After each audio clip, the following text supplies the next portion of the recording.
What does it really feel like to be a teenager right now? Not from the outside, but from their point of view. This generation is growing up so fast under more pressure and in a world that never fully powers down. And while parents are trying to guide with love, teens are often just trying to be understood. In this episode, we sat down with teens not to quiz them or correct them, but to really listen. You will hear what they wish parents knew, what they hide, what they carry, and what helps them feel safe enough to open up.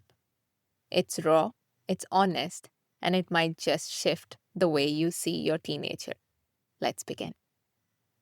Welcome to the Conscious Children Project, a podcast by Mudita Circles. I am your host, Shruti Desai, a parent, kids yoga educator, and someone who left 12 years in the corporate world to walk a more intentional path. This podcast is a space to slow down and to reconnect with what truly matters. Not just how we nurture our children, but how we grow alongside them. Each season, we explore themes close to the heart of childhood and consciousness. And in this special pre-season mini-series, we begin with the voices that matter the most, the children themselves. Let's begin. You're about to hear directly from a group of children.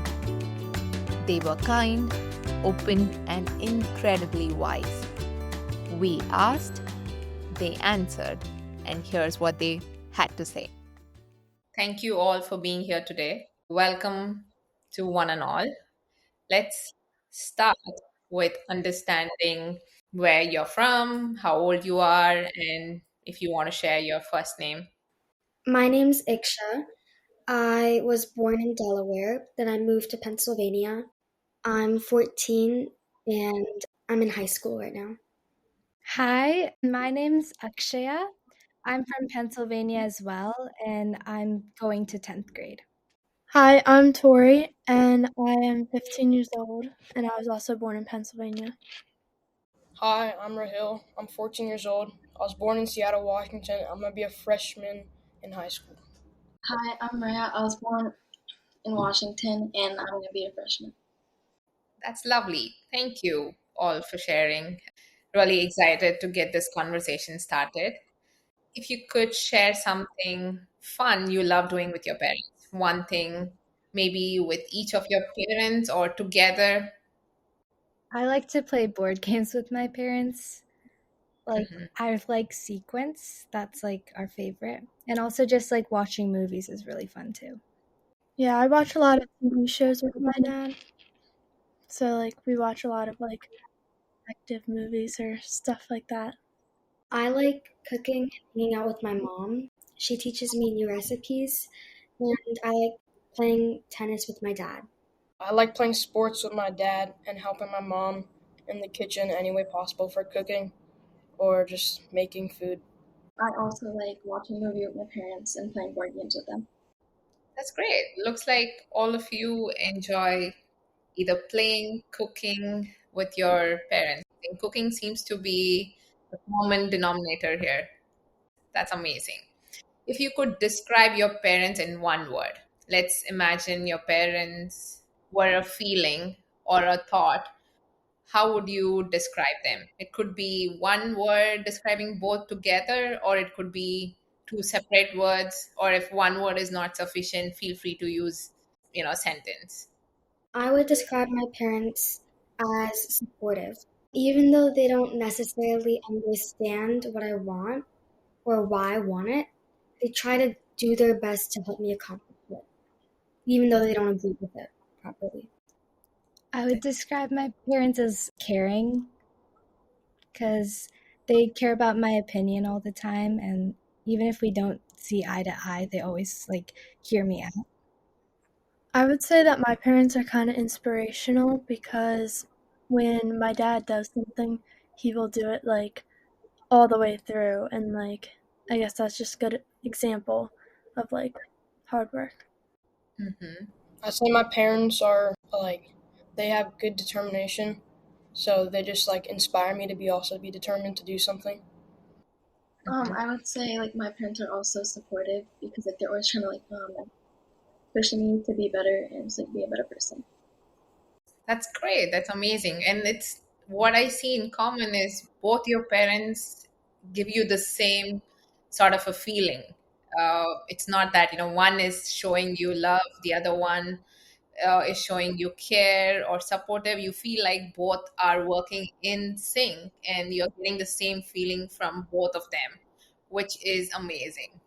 Moving on, let's get a little deeper into some things that you feel and how things work in your household.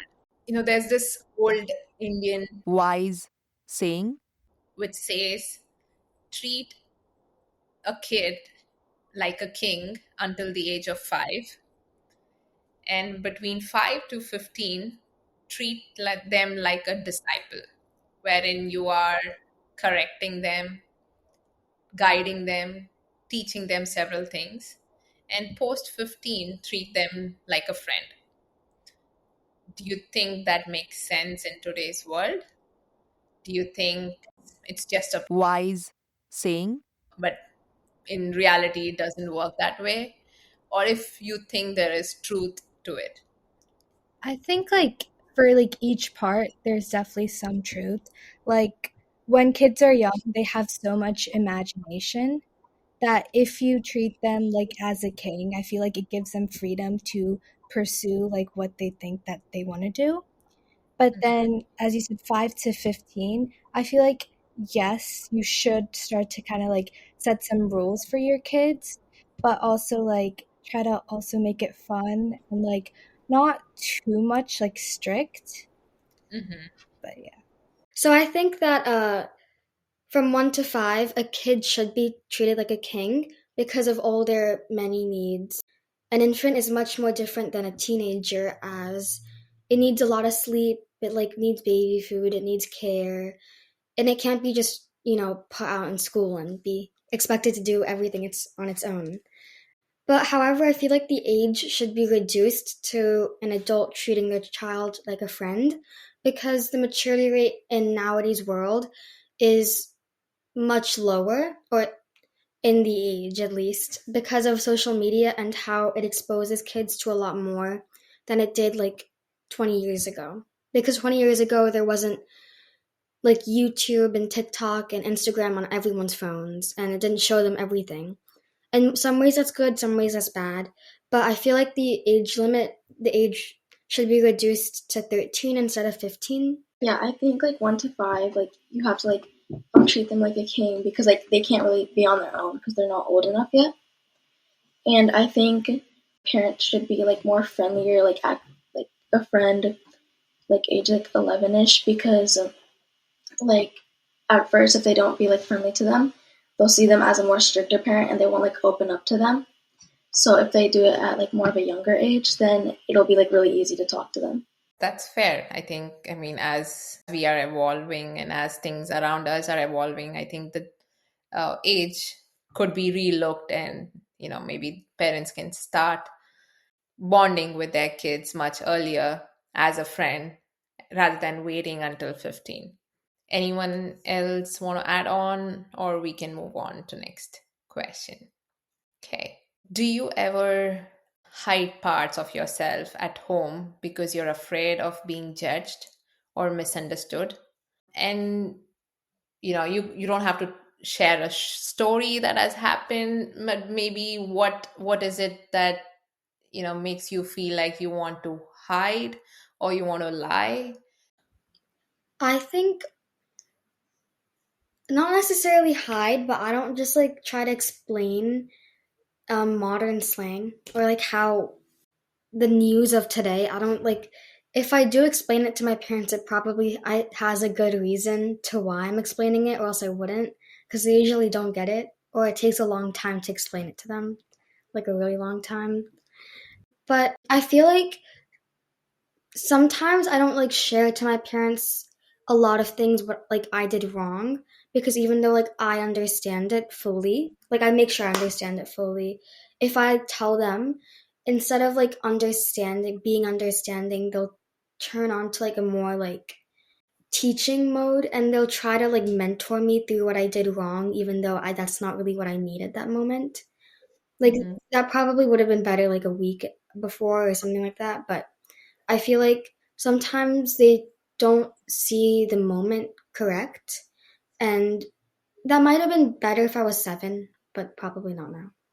If you can, you can share, how would you rather have your parents, respond to it? So I think they probably should be more understanding, have that understanding approach, and like wait for me to explain my full thing, my full like story, and like understand my point of view before like taking on that teaching mode and helping me understand what I did wrong. Because a lot of times teens understand what they did wrong, and they will take they'll like they want to know like more explanation what they did wrong. However, like maybe not in that moment. Maybe in that moment it's just not right. But maybe the parent can like contact the child like maybe later on in the day, like explain what they did wrong. Because I'm not saying the teaching part is wrong. I'm just saying what to say in the moment is like not wanted. Okay. So maybe if I can rephrase that, is to let you have that moment, express your thoughts, express your feelings, give you that space to feel whatever you want to feel without being a parent, without judging, and just lending their ears to you. And when that movement passes and you are maybe more calmer, find a time for them to reconnect with you and maybe share their perspective in a way that connects with you rather than maybe saying that's not right or wrong, but sharing in a way that, yes, this could have been done an XYZ way versus this way, and giving you more context to it would be helpful. Yeah. Okay. Anyone else wants to add on to it or clarify it further?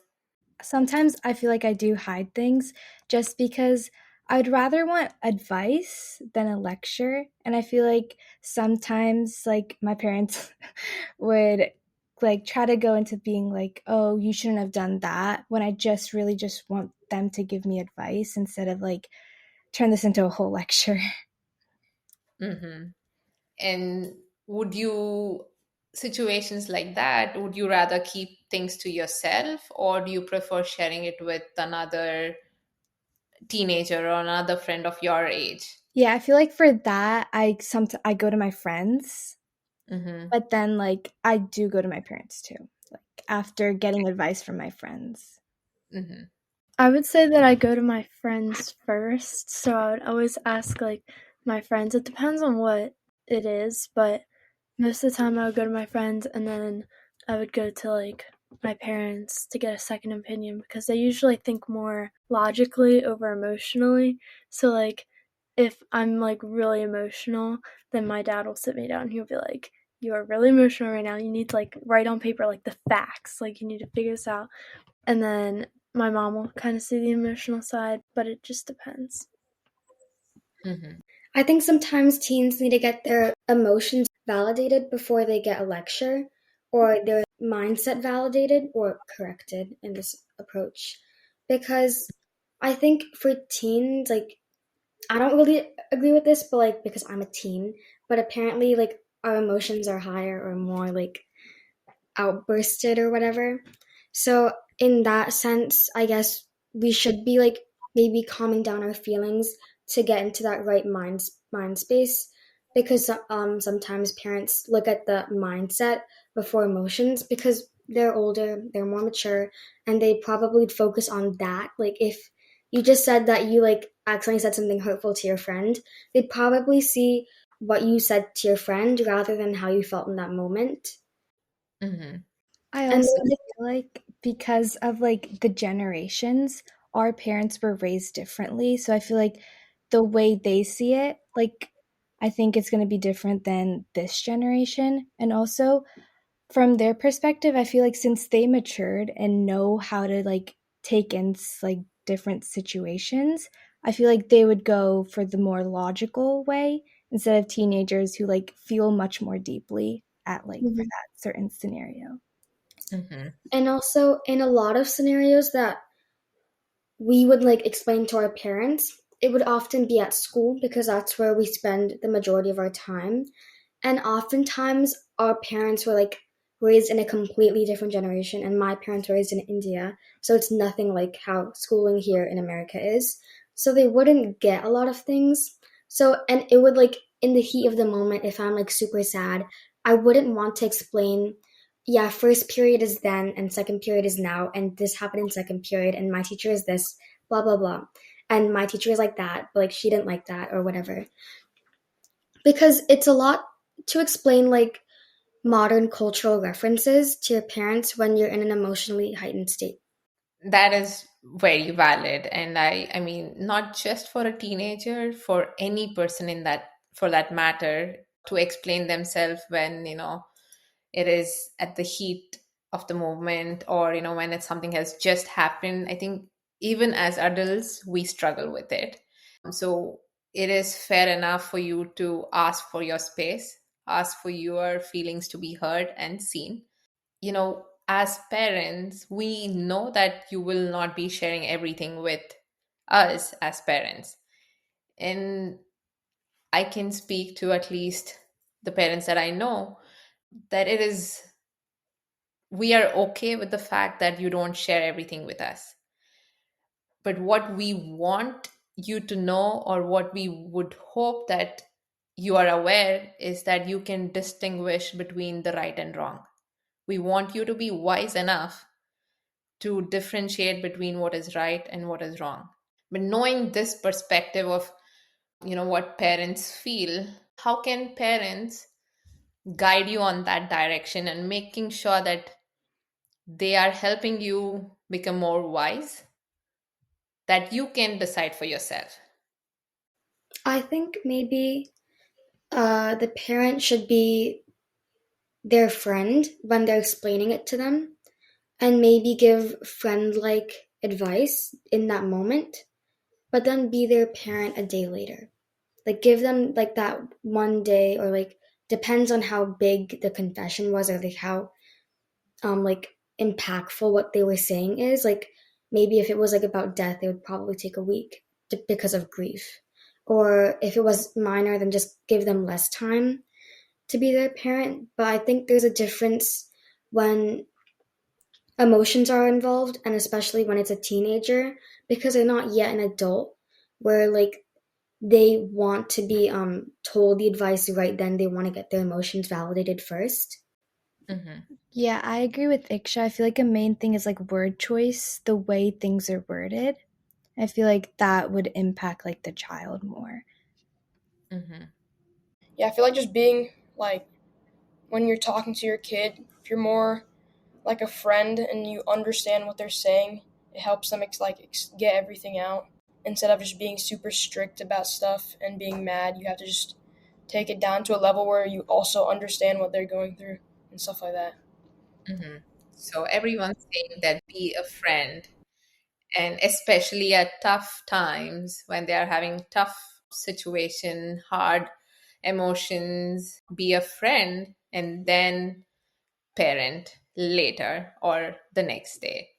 That I think is a very good advice, a very wise advice, and something that we should probably take into factor and act on it. This episode is brought to you by Pia, a personal care brand rooted in the wisdom of Ayurveda and made with natural, organic ingredients. Just like our approach to parenting and mindfulness, Pia is all about gentle care, meaningful connection, and honoring time tested traditions. And with every purchase, Pia gives back because true beauty starts with care. Explore their nourishing skincare at piabeauty.com and enjoy 20% off your order with the code TCCP20 just for our listeners. I know we talked about generations. What's something about your generation that older people often misunderstand, or any other generation misunderstands? I think one big misconception, like not like just parents and kids, like the older generation and like Gen Z or like the now generation, is that we don't know how to live without technology. I hear that a lot. And I hear that like Gen Z doesn't know how to live alone. And I think what some generations fail to consider is how we were raised and how the world looks right now. Especially here, like everything's so pricey. So first of all, living in a single house home isn't cheap. It's much more expensive than it was in 1980, probably when they were born, like when whoever is saying that when they were born.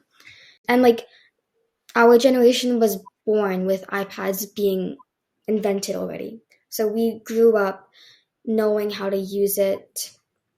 And honestly, technology isn't going to go away anytime soon. So it's much better if we do know how to use it. And we also know how to do like things without technology, which I don't think gets acknowledged often. Why do you think only that gets noticed and not the other aspect? Do you think, is it the time spent on the technology, or is it what could be the reason that parents only notice your time being spent on technology?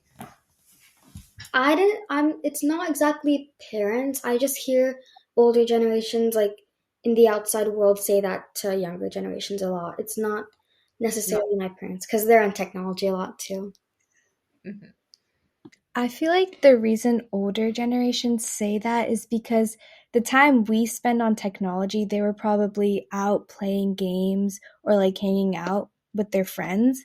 And I feel like they use that as an example and they kind of want us to be like that. And I also feel like they view technology as like bad. Mhm. Do you agree to it or disagree that too much technology is good or bad?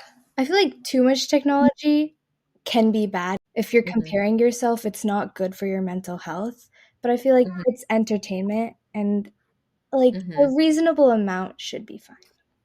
And would that limit be something that you decide for yourself, or should that be something that adult sets it for you? I feel like it should come from both sides because as like a teenager, like you want to be entertained, of course. Right. But again, your parents, I feel like they know better, like from like that outside perspective, they'd be able to understand it's too much screen time. You can watch like maybe this much, kind of like that. Mm-hmm.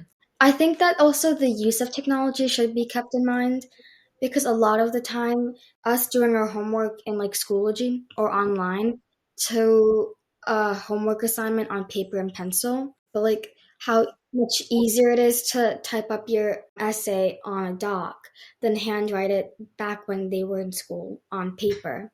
And I think there's like a sort of form, like a very vague sense of like jealousy in like how they couldn't do that, so we shouldn't be able to do that either, how we can't live without that. And I also think like screen time should be for entertainment. Whatever Akshay said was 100% correct. However, for technology, schoolwork or like assignments that don't include entertainment that are like necessary for our school life, I don't think that should be determined by our parents because oftentimes our parents don't know how much an assignment takes online rather than on paper. Right, right. Yeah. No, that makes sense. However, do you see the value in, going out and playing in person, whether it's a sports that you're playing or whether, you're just hanging out with your friends? Do you think there is any value in it? I think I see like a lot of value in it, but I think that it's less done now due to the urbanization of our world. Like back in like 20 years ago, everybody lived so close to each other, like on the same area. The towns were smaller, shops were right next to each other, and it was trusted that kids could go out in the evening and go grab an ice cream together with their friends. However, now it's like 2025 and there's a lot of scared and uncertainty in the world. And also Mhm. everything's so far apart. You need a car to go anywhere or pick up your friend. Your friend doesn't just live like 2 blocks down anymore. They probably live like 10 minutes away in car. So just hanging out outside has become harder, as also not grass, like yards have become smaller, like areas to meet up physically have become smaller, especially for little kids. And once you grow up into a teen, when you like can drive a car, your time to do that becomes limited due to schoolwork.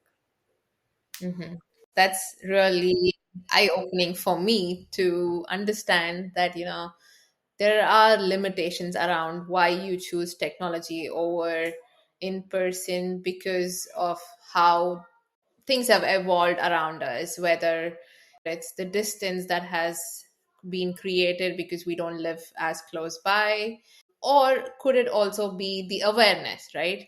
Yeah, I think that's a good point also because for me, my neighborhood, like, I'm not really allowed to like just go walk around my neighborhood unless I have like someone with me. So my phone, like, if I didn't have one or if I didn't have technology, I would be sitting at home by myself all day. But because I have the option, I'm FaceTiming my friend all day and we're like playing games like online. And I think that it's good to do that, and that can end up leading into like a hey, let's hang out in person. But you can't really like say like let's meet up unless you have the phone to like tell them when and where. That makes sense. I feel like when we were younger, we'd go out more just because, like you said, we didn't really know what was happening in the world. But as we get older with our phones and technology, we can see what's happening. So there's more fear about going out. And just like schoolwork, it's like harder to go and there's no time. So it's just easier to do stuff with your phone, FaceTiming your friends, calling them, and just playing games with them. It's just easier to like talk with them doing that. Makes sense. I think your choice of technology is not just because there's your own need to connect with technology, but because of everything that's surrounding you. Things are what's happening and the limitation of driving yourself, and all of these are inherent, I think, making you choose to stay with technology versus going in person. If, let's say, parents had one additional hour and if they could probably help you figure out a plan, what would you want them to do? If they gave us permission to go, I feel like it's an automatic, like, that's a safe space. And it gives me like that reassurance that like if it was like a nearby mall, then they think it's safe enough for me to like go there without having that like fear at the back of my mind. I think if I had like an hour, I definitely want my parents to drop me off at my friend's place or something like that. But I also think it's worth noting that like because our parents, especially our parents more than us, at least for me, think that the world is like so dangerous. They're always like nearby if we're in a public space, like a mall or outside, like in a community area. And because of that, I think a lot of times teens don't have the mobility to learn how to deal with stuff themselves. Like my mom's always there if I need like her to come here and like pay for like this, or like I can always ask her like which way is the bathroom instead of like me figuring it out. Like I feel like there would be much more of like a learning experience for teens nowadays if we didn't have to be so connected like to where our parents are, or like for me at least. Right. The fear is real. And that the awareness that, having the awareness of everything that's happening around is not something that can be, once you know it, cannot be taken away. I feel like in that hour, like if I'm like adding on, I feel like I would also want to be like dropped off somewhere. Like I, if they're gonna like leave me, I would rather like be with like someone I know, like so like I'm not alone by myself. So it's like better than be like to be with someone you know than by yourself. That's good to hear that, if you have a choice, you would rather not be with technology. You would rather be with your friend. But because of all the limitation, you're bound to kind of sit down with the technology. I hope, parents listening to it take that hour extra and maybe help you connect with your friends or make that possible for you at least once in a while. That was amazing to kind of, unpack it and understand your perspective, because that truly helped me, because I was always thinking that that's the first thing that, the kids go to is technology. But you have helped me understand that that's not your first choice, and that's the choice because of the limitations around you.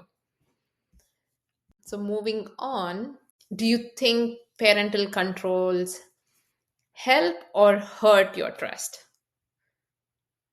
There are parental controls on, on your mobile phone or on the television.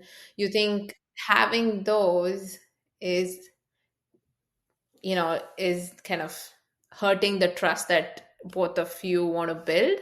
Or do you think having that is necessary for you to learn that there are certain things that are beyond your age?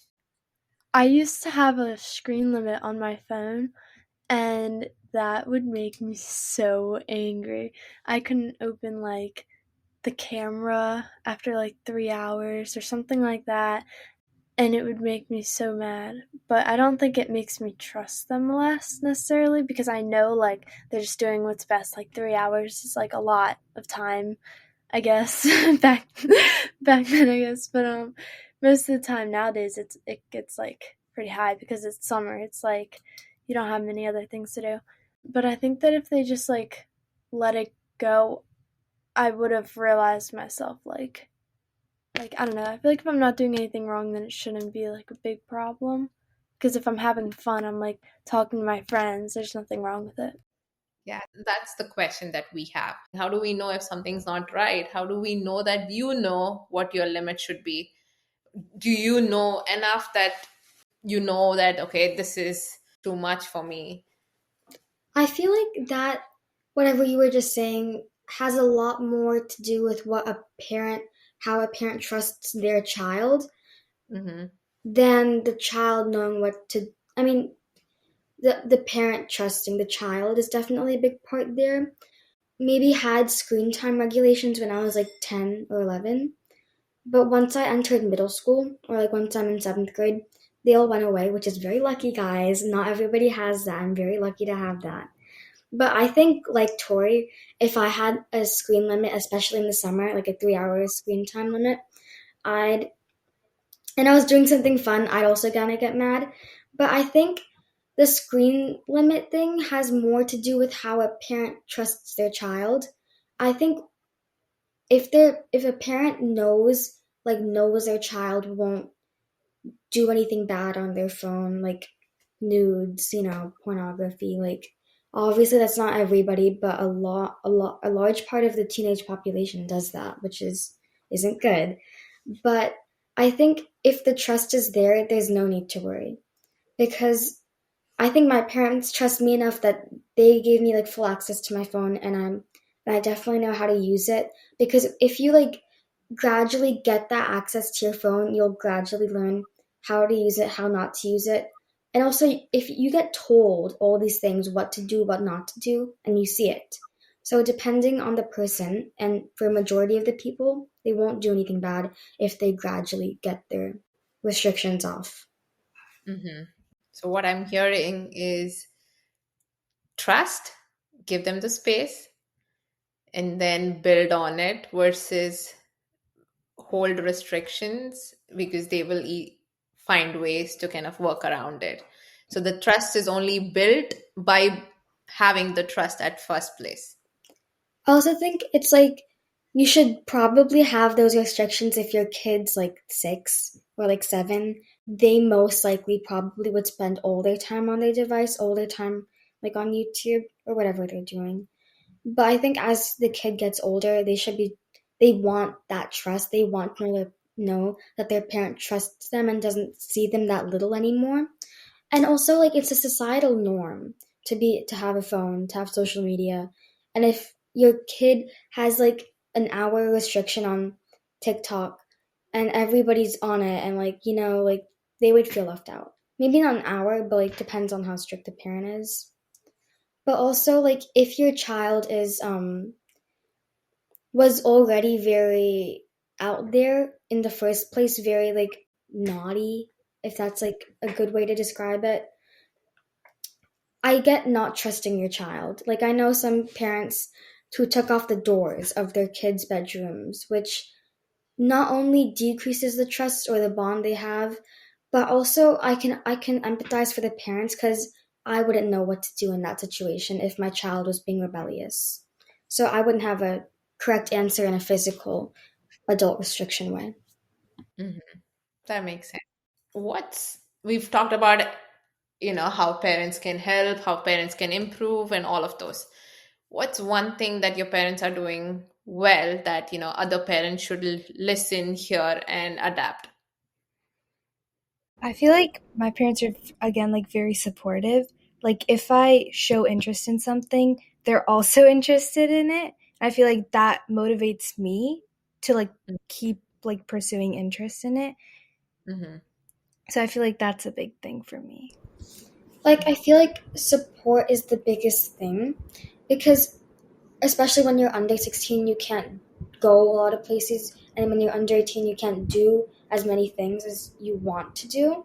And when your parent supports your decisions enough for them to help you achieve them, I think that's like the best thing that a parent can do. Because, like, if I want to go, I do like many things in my downtime, like I do many things, and I can't do that because I'm under 16 because I can't go there. And my parents like support me enough. They take me there. They understand what I want to do there. They help me through it. They help me through my challenges. And I think that if support is there, the success would follow.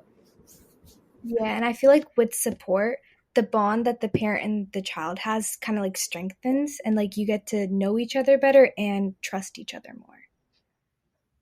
Mm-hmm. I think that's something that my parents kind of do well would be like remembering. So like if I tell them something, they won't like forget it the next day, or like they might ask follow-up questions, or if I say like, oh, this is like my favorite snack or something, they'll like get it at the store. So like stuff like that, it's like, I don't know, sweet, I guess. I don't really have anything. I think just like give me a good amount of freedom that comes with trust, being responsible. That's something they give me a lot of. But yeah, I just feel like that's mainly it. Nothing else. I feel like with mine, they're not like really like too strict. Like they'll give me like a lot of space when I need it, and they're not like too hard on me. They'll like still be there for me, but like they're not that strict, so they'll actually listen to me. Mm-hmm. So, what I hear is parents should be supportive, understanding, give you your space, and remember things about your preferences and your likings. That's when, the true bond and the true connection between the two can go beyond the generation gap. What's one thing that you wish your parents noticed and celebrated? Sometimes I feel like my parents don't remember everything I tell them, like Mhm. things that I deem important. Then Mhm. I understand like sometimes parents have a lot of things going on themselves. Like I know Right. my parents are very busy people, like they have a lot going on at work. However, sometimes I feel like I would like it more if they remembered, like, oh, I got my teacher, blah blah blah, is really strict on me. But then like a week later, I would say like, she gave me like 5 and 10 different compliments, and I got 100 on her test. And I'd want them to remember, oh, when she's so difficult on you, you did so well on that. But like, and then they would like forget that, or like it's not necessarily like major things, but I feel like if they remembered more things, Mhm. more of what I said to them would make more sense, and it would make me feel more validated. Okay, I think this was really a great conversation. And if I have to wrap this up, let's wrap it up with, if you were to be a parent for one day, what is it that you would do differently? I think I'd be more of my child's friend when they're a little older than like 5 or 6. I try to like talk to them as we're friends, like understand their problems as a friend, and then later on like explain it to them as a parent. I try to be really supportive because that's where bonds start from. And I also try to be engaged in their interests and understand what they want. Mhm. I think I would give my child more space for them to grow, and when I'm talking to them, if they have any problems, I wouldn't give a whole lecture. I would see how they feel about it first, and then give my point of view later on, and I won't be harsh about it. And I think I'll be if they ever get excited about something, if they want to be something when they grow up and they're really passionate about it, I'll be supportive of it. I won't shut it down if I don't like it. Sounds great. I think the support is what I hear commonly from everyone. Okay, this is the final question, and I want everyone to answer this. If your parent is listening to this right now or will listen in future, what's one thing you really want them to hear? I would want to say that I'm really grateful for them and that I truly love them. And I think that they're very hardworking. And I genuinely am so proud to have them as my parents. I feel like everything that they do, there's a reason behind it. And even at times when we don't see eye to eye, I feel like it's sometimes it's kind of a protective instinct behind their decisions, and I understand it, and that I really love them a lot. Amazing. That's really very thoughtful and very deep. I think I'd want my parents to know that even though I don't say much, I understand that actions mean more than a million words, and whatever they do for me means more than just a simple I love you. And I appreciate their support more than anything. And I like how they try to see eye to eye, but when we don't, I like how we just take a second and regroup. I just want to say that I really like it when my mom will text me during the day, hey, how's your day doing? Are you doing all right? Did you eat lunch? Something like that. And I think that really shows that she cares, and I love that. And then for my dad, just during the school year, if I need help with math homework or something, then even if he doesn't know, he'll Google it for me and actually sit down and talk to me about that. And I just think that they're really great parents. I think my parents are really hardworking, and whenever they set their mind to do something, they always do it. And I feel like everything they do is for us and just benefiting us through our childhood and just trying to make us a better person as us growing. I'm really grateful that my parents give me space so I can grow, and they're also still there for me. And they listen whenever I have to talk to them, and they won't rush into things making up conclusions, and they're always still there for me.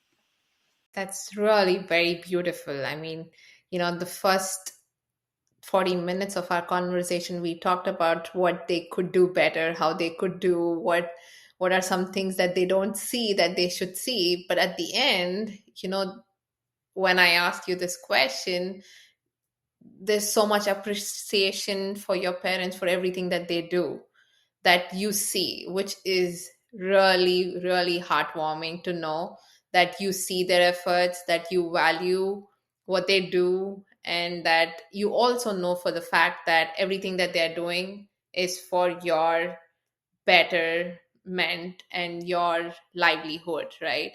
That actually makes me really emotional to know that you, irrespective of everything that you've said for so long, that you know their intent. So thank you for sharing your thoughts, your voice, and being so open without any filters, without holding back, that you shared everything. I really appreciate it, and thank you. If you're a teen who shared today, thank you. Your honesty, it's powerful. And your voice, it's needed. And if you're a parent listening, maybe something softened in you too. Because the truth is, we often act out of fear of losing connection, fear of getting it wrong, fear of not knowing how to help. But behind all that fear is love. And love does not always sound like the words we want to hear. But it's there, underneath it all. So maybe we don't need to get it perfect. Maybe we just need to keep showing up, keep listening, keep trying. Because even when teens act like they don't want us around? What they really want is to feel understood, to be seen without being fixed. Let's keep the conversation going. Connect with us on Instagram, The Conscious Children Project, or visit muditacircles.com to learn more. Until next time, stay present, stay curious, and keep listening. And thanks again to our lovely sponsor, Pia. Remember, you can use the code TCCP20 at piabeauty.com to get 20% off. Thank you. Take care.